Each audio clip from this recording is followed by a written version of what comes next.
Hello सानम को जो को जो हार चेक कहना पे आशा करी भागी कहना पे और इन भागी कहना তোমাদেরকে ডেলি ব্লগ দেওয়ার কথা হয়েছিল, কিন্তু রোজই বলি ডেলি ব্লগ বলে কোনো জিনিস আমি দিতে পারি না।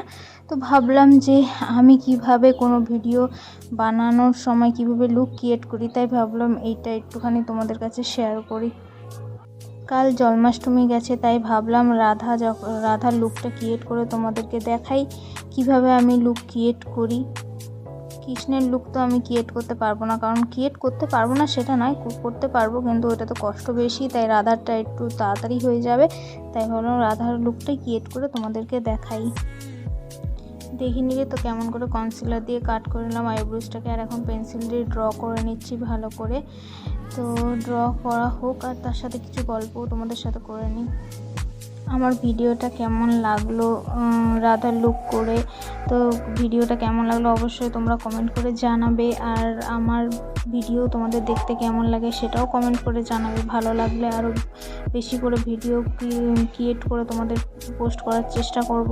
আর কেমন কেমন ভিডিও দরকার সেটাও বলবে, তাহলে সেই অনুযায়ী ভিডিও করার চেষ্টা করব। আর এই কদিন এত রিচ ডাউন হয়ে গেছে, কারণ অনেক দিন হয়েছে শরীরটা খুবই খারাপ থাকা, ভিডিও করতে পারিনি। তো ওই জন্য খুবই অসুবিধা হয়ে গেছে, রিচও ডাউন হয়ে গেছে। আর তোমাদের সাথে ভিডিও শেয়ার করা হচ্ছে না বলে তোমরাও আমাকে ভুলে গেছো, আর মনে তো করছোই না।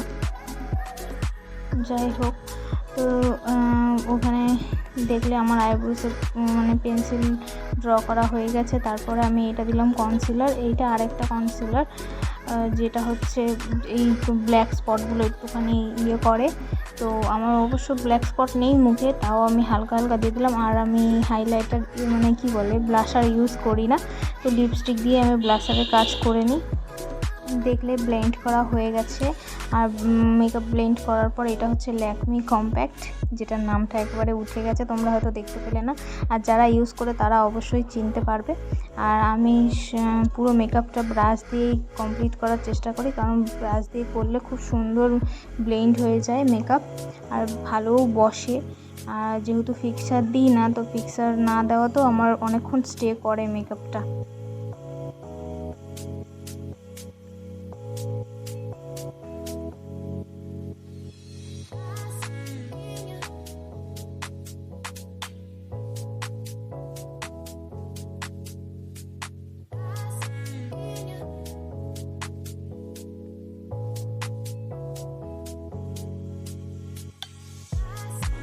দেন চলে আসলাম শ্যাডো প্যালেট নিয়ে। তো দেখতে পাচ্ছ এখানে কত বড় শ্যাডো প্যালেট, এটার মধ্যে সব রকম কালার তোমরা অ্যাভেলেবেল পাবে। আর এই শ্যাডো প্যালেটটা কেউ যদি নিতে চায় তাহলে অবশ্যই ইনবক্স করবে, এইটার লিঙ্কটা আমি দিয়ে দেবো। এটা খুবই সুন্দর শ্যাডো প্যালেটটা, আমি নিজে অনেকটাই সাকসেসফুল এই প্যালেটটা নিয়ে। ইউজ করে আমি খুবই মানে হ্যাপি, এটা আমার খুবই ভালো লাগে, সবচেয়ে ফেভারিট আমার এই শ্যাডো প্যালেটটা। আর ফার্স্টে আমি বেস দিয়ে নিলাম চোখের মধ্যে, দেখতে পাচ্ছ এটা হচ্ছে হালকা স্কিন কালারের একটা ছিল, মানে ইয়েলো শেডের একটা ছিল। তো ফার্স্টে বেসটা করে নিচ্ছি, তারপরে দেন দেখো এটা কি করি।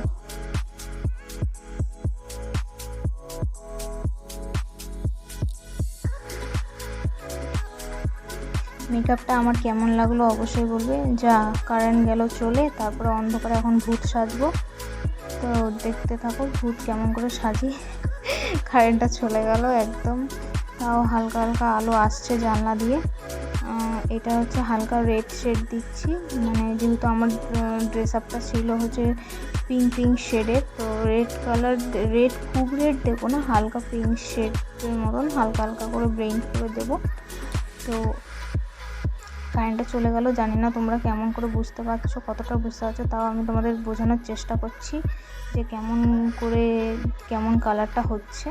তো দেখো মানে রেড কালার হালকা দিলাম, আর লাইনারটা করে নিলাম। লাইনার করে আর সাইড দিয়ে ব্ল্যাক কালারের শ্যাডো দিয়ে ব্লেন্ড করেছি, দেখো হালকা হালকা তোমরা দেখতে পাবে। আর আমি যখন কলকাটা করেছি, সরি তোমাদের ভিডিও করে দেখাতে ভুলে গেছি, তাড়াহুড়ো করতে গিয়ে আমার ভাই বকা দিচ্ছিলো, তাড়াহুড়ো করতে গিয়ে ভিডিও ক্লিপটা নিতে ভুলে গেছি। তো দেখে অবশ্যই কমেন্ট করবে যে আমার লুকটা কেমন হলো।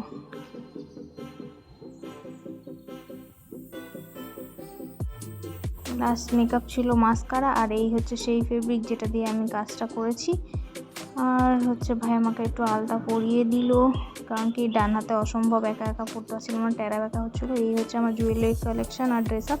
কেমন লাগলো অবশ্যই কমেন্ট করে জানাবে।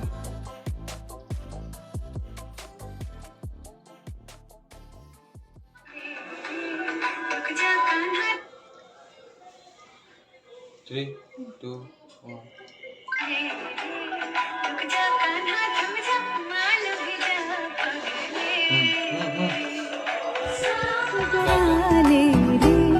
रुक जा कान्हा थम